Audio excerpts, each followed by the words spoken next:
ایک دو سوال ہیں، کیا بیمہ پالیسی حرام ہے؟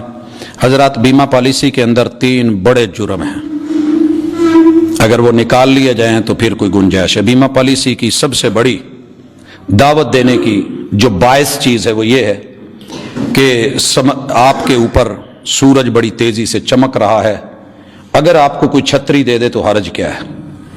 آپ نے مر جانا ہے، اولاد پیچھے رہ جانی ہے، معصوم ہے، کوئی کسی کا نہیں، نفسہ نفسی کا عالم ہے، تو آپ ان کے لیے کچھ نہ کچھ کر جائیں۔ اللہ نہ کرے ایکسیڈنٹ ہو جائے، حادثہ ہو جائے، آپ مر جائیں، یہ ہو جائے، وہ ہو جائے، یہ اس طرح کی دیگر چیزیں، اولاد کی تعلیم، شادی، دیگر سہولیات، تو لہٰذا بیمہ پالیسی ضروری ہے۔ ہم آپ کے خیر خواہ ہیں، ہم آپ کے ممد، آپ کے معاون ہیں۔ جب کوئی کسی کا نہیں ہوتا تو ہم آپ کے ہیں۔ دعویٰ بڑا اچھا ہے۔ اس میں پہلی چیز جو قابل جرم، قابل نفرت، ناقابل قبول ہے، پیسہ لیا جاتا ہے، پالیسی بنائی جاتی ہے، اور پھر اس کو کسی نہ کسی شکل میں کہیں نہ کہیں سودی کاروبار پہ لگایا جاتا ہے، جو ضمانت دی جاتی ہے کہ نہیں ایسے ہم نہیں کرتے، وہ صحیح نہیں ہے۔ کیونکہ میرے ساتھ 3 ملک عزیز کی بڑی کمپنیوں کے نمائندوں نے جب بات کی، اور اس میں جو ان کے دعوے تھے، ان میں سے ایک دعویٰ یہ بھی تھا کہ ہماری سعودیہ میں بلڈنگیں، ہم وہ ایسے ایسے ایسے، تو میں وہاں کے چپے چپے سے واقف تھا، تو میں نے کہا جناب مجھے تھوڑا سا ایڈریس دیجئے، اطلاع دیجئے، 10 منٹ کے بعد رپورٹ آپ کے سامنے ہوگی کہ آپ صحیح کہہ رہے ہیں، لیکن ادھر ادھر آئیں بائیں شائیں دیگر معاملات، کوئی واضح گارنٹی نہیں ہے کہ یہ پیسہ کہاں لگایا جاتا ہے، کیونکہ مجھے اپنا پیسہ لگا کر کے اپنے بچوں کو رزق دینا ہے، تو مجھے اس کے لیے حلال چاہیے۔ ماں کے ساتھ جرم کر کے، رب کے ساتھ جنگ کر کے، میں مرنے کے بعد اگر اپنے بچوں کے لیے کچھ سایہ اور چھتری دے بھی گیا تو درست نہیں ہے۔ دوسری چیز کہ اس میں جوئے کا عنصر بڑا غالب دیکھا گیا ہے۔ پالیسی بنا لی، بعد میں اسے جلدی بٹورنے کے لیے میں نے فیکٹریوں کو آگ لگتے دیکھی ہے، لگائی جاتی ہے۔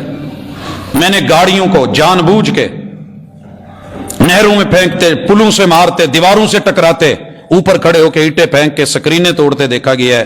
یہ کر لیں، وہ کر لیں، اس کے بعد جو ہے ہم کلیم کریں گے۔ اور میں فتح پور سے گزر رہا تھا، ایک ہوٹل پہ رکا، 2 بڑے ٹینکر تیل کے آگ لگی ہوئی برابر کھڑے ہوئے، تو مجھے شک پڑا، میں نے ہوٹل والوں سے پوچھا، وہ کہنے لگے جی تیل کہیں پیچھے بیچ آئے تھے، ان کا وہ جو ہوتی ہے انشورنس وغیرہ یہ ساری ہو چکی تھی۔ پالیسیاں مختلف شکلیں ہیں، مختلف ناموں کے ساتھ ہے، یہ اس میں پرابلم تھی۔ یہاں آ کر کے انہوں نے کھانا کھانے کے بعد تھوڑی بہت کسی طرح وہاں آگ دی ہے اور یہ اس کو کلیم کر لیا۔ حضرات یہ سارا چلتا ہے، وہ انشورنس ہو، وہ بیمہ پالیسی ہو، وہ لائف کی ہو، وہ کسی اور اعتبار سے ہو، یہ دوسرا جوئے کا پہلو، دھوکے کا پہلو، فراڈ کا پہلو جو اس میں ہے وہ بھی ہے۔ اور تیسرے نمبر پہ سب سے بڑی چیز، انسان کا جتنا مال پیسہ ہوتا ہے اس کے ورثاء خود اللہ نے ان کو ریکمینڈ کیا ہے، ثابت کیا، ان کے نام سورہ نساء میں دیے، مگر یہاں پالیسیوں میں جس کا آپ نام دیں گے، بیوی یا بیٹا یا کوئی بھی رشتہ دار، یہ اسی کو ملنے والا ہے، باقیوں کو اس کے اندر دال نہیں گلتی۔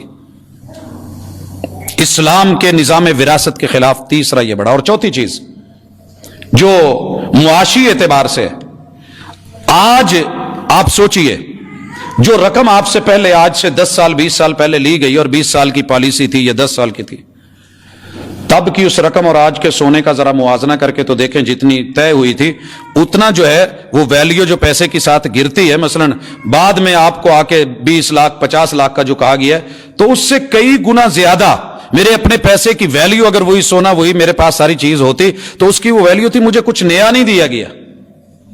اس اعتبار سے بھی محل نظر ہے، تو لہٰذا اسلام اس کی حوصلہ افزائی نہیں کرتا۔ علماء کے فتوے لے کے سارے گھوم رہے ہیں، لیکن جب ان کو بٹھا کے، مجھے بڑی اچھی طرح یاد ہے، سب سے پہلے اسٹیٹ لائف والے آئے، انہوں نے کہا جناب ایسے سب سے اچھے، بہترین، زبردست، اللہ کا کرنا وہ ان کی لڑائی ہوگی، اور وہ EFU میں چلے گئے۔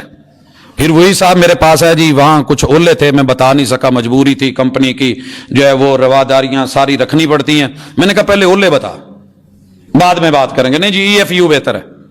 میں کہہ رہا ہوں نا کہ چلے آپ مان لیں کچھ چیزیں نہیں بتانے کے قابل ہو، میں نے کہا نہیں پہلے بتا، یہ جرم ہے، بتائے۔ میں نے کہا EFU کو کب ریزائن دینے والے ہو؟ کہتا نہیں، اب میرا جو ہے نا زبردست ان سے پیکج ہے۔ اللہ کا کرنا ہوا، کچھ عرصے کے بعد وہ تکافل میں پھر تشریف لائے، کہنے لگے جی EFU میں بھی یہ پرابلمز تھی۔ میں نے کہا تکافل میں؟ کہتے نہیں اس میں نہیں ہے. میں نے کہا اللہ کرے کوئی نئی کمپنی لاج ہو پھر آپ آنا, پھر ہم انشاءاللہ آپ کے ساتھ